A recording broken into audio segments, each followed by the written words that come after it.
What's up? How you doing? Here we are. Beautiful night. Beautiful night. Nice and peaceful. Occasionally you'll hear a car go by, but very peaceful. Tonight we're going to talk about Sanford and Son, specifically Desmond Wilson. Grady Desmond Wilson. And he died a couple of days ago. I think he was the last surviving member of that show. The last. I mean, there may be people that guest starred or were guests on that show, but from the actual cast, I think that was it. He was the last one, and I cannot overstress what a big fan I am and I was of that show. Just loved everything about it.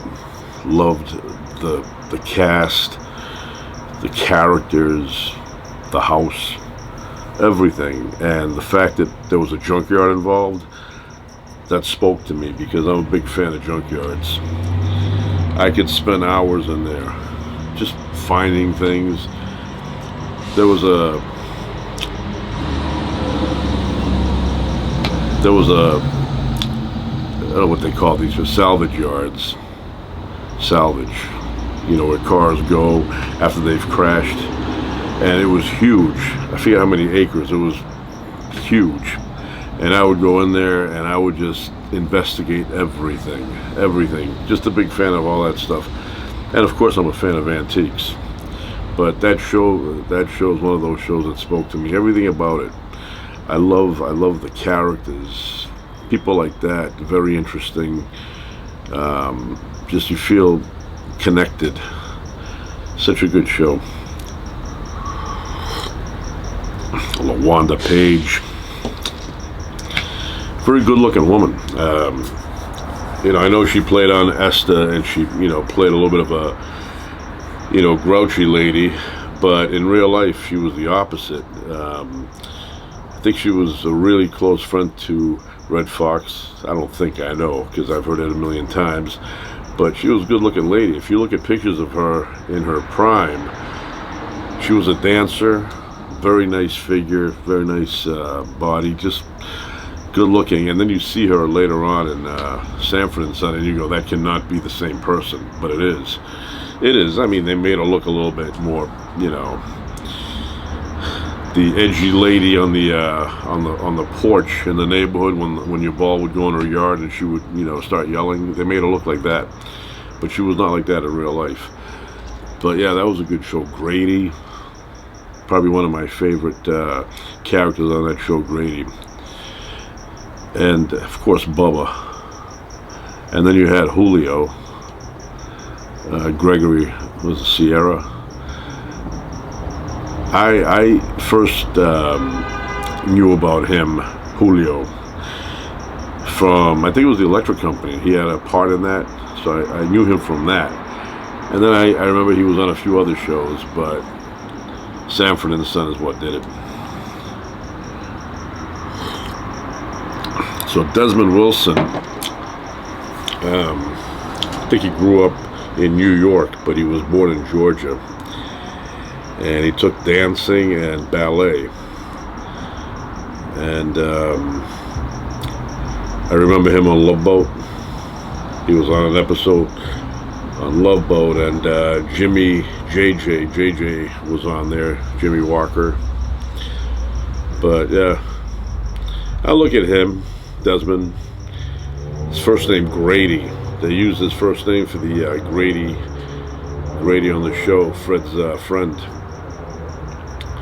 But I look at Desmond Wilson, and he kind of looked like a little bit like Apollo Creed, a little bit. I mean, it could have been Apollo's brother. If the Rocky movie ever had to have, like, maybe Apollo's brother show up, Desmond Wilson could have played that. The mustache, the hair, good-looking guys there. So they kind of look, like brothers.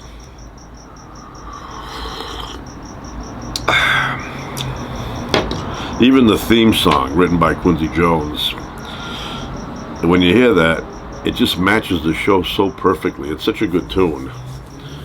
You know, but that was a big thing in my house. All of us would watch that. Dinner time, there was a period of time when they would play that 7:30 to 8 o'clock on a rerun. This is later on. This is like in the late 80s, early 90s.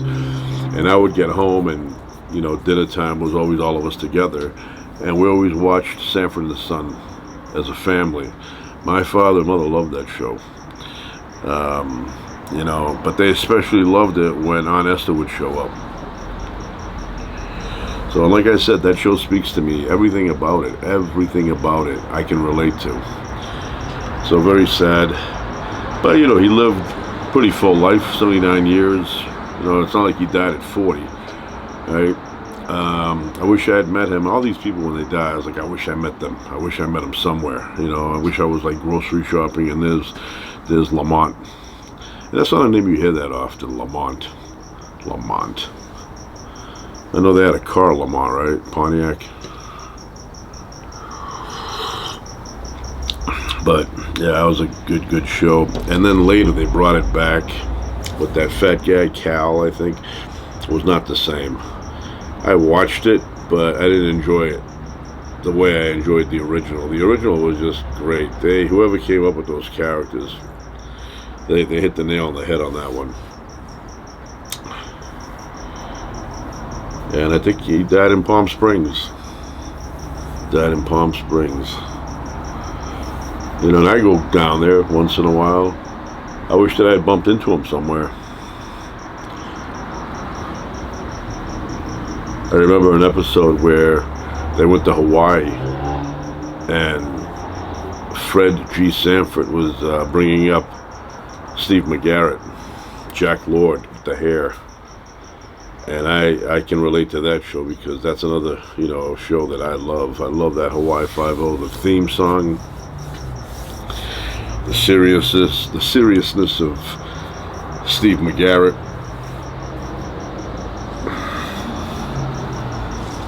No nonsense from him, you know.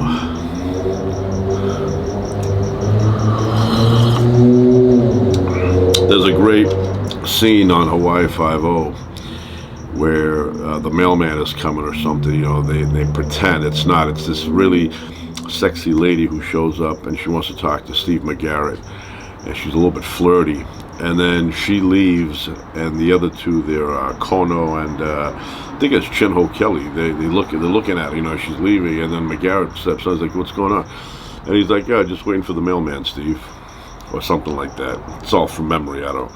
But it's a good scene. But yeah, like I said, that show, you know, for me, in real life, if there was a place like that, I would be there all the time hanging out.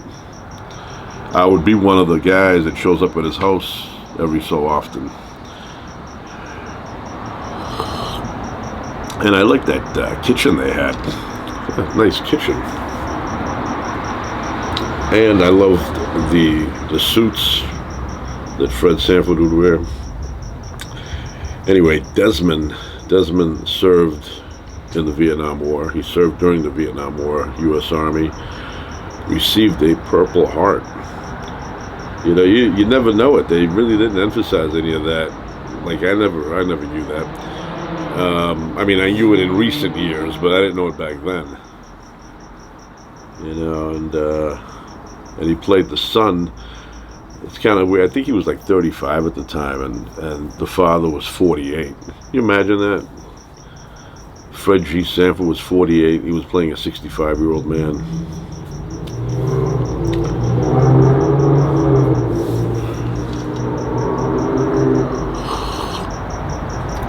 Even now, when I'm flipping through, if I see an episode of Sanford and Son, I stop and watch it. It's funny, his girlfriend, what was her name there? Remember later on he got a girlfriend, Fred G. Sanford had a girlfriend. She was originally on the Waltons, you know. So wasn't Jack Tripper, John Ritter. He was a preacher on the Waltons. I mean, I never would have picked him as a preacher, Jack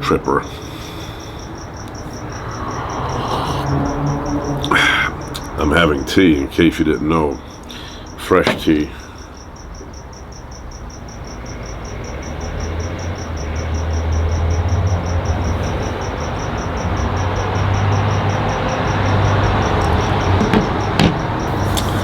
But yeah, I know it was just a television show, but that environment, that, you know, that concept of that show is something that makes me feel connected to it. You know, it's tough to describe, but, you know, I can picture the blues music next door playing, which I'm a fan of.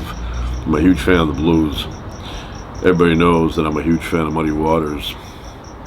And when I say huge, I mean huge. Big fan of Muddy Waters.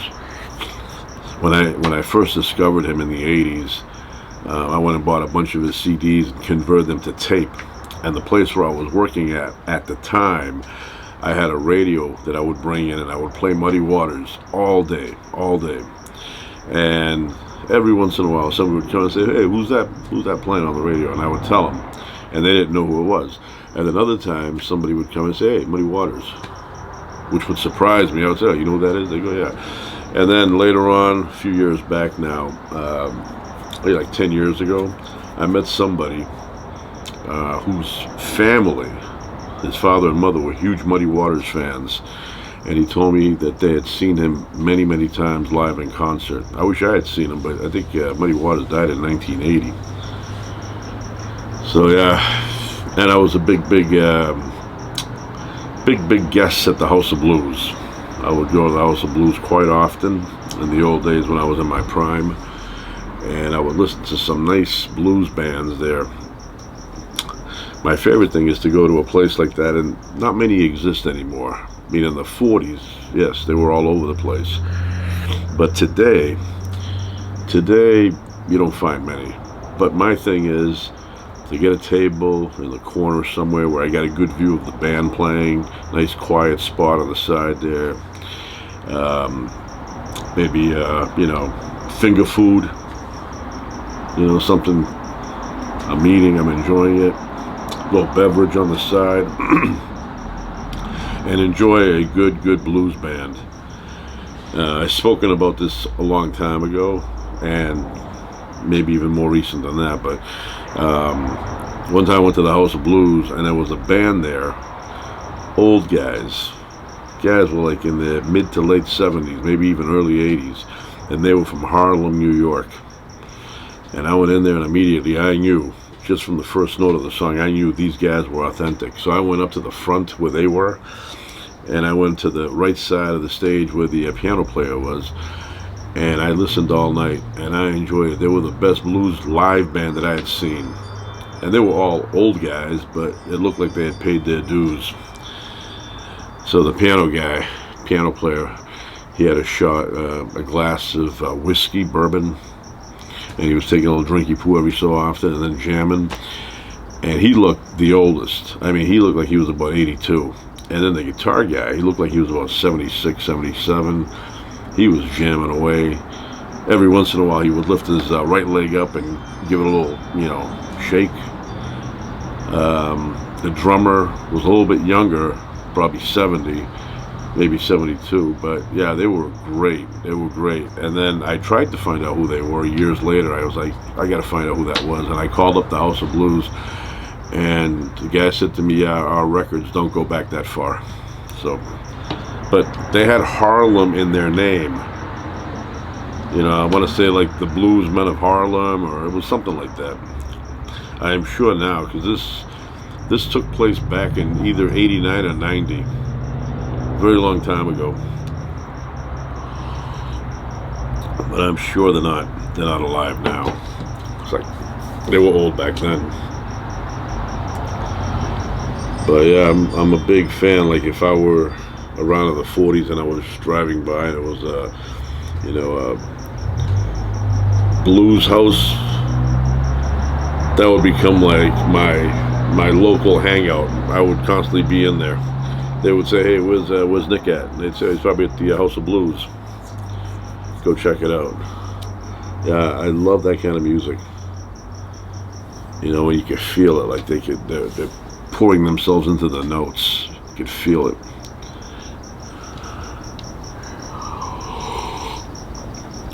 So yeah, that's life. That's life. Desmond Wilson and Grady. They didn't call him Grady, but they used it for the character Grady.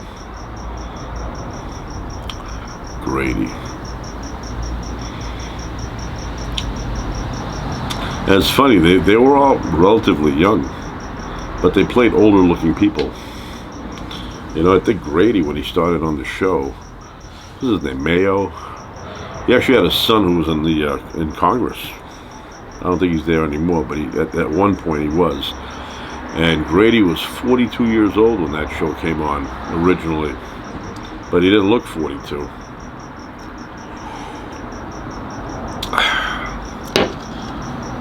And Bubba was a little bit older.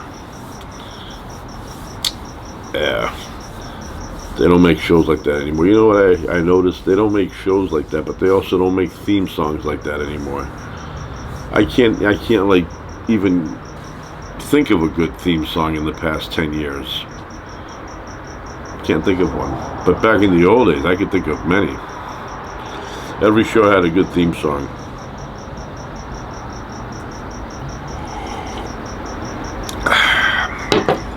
So it's Sunday night.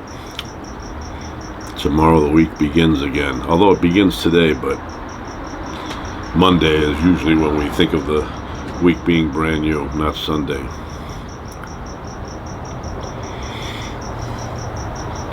See what we do. Get up in the morning, breakfast, you know, same old routine.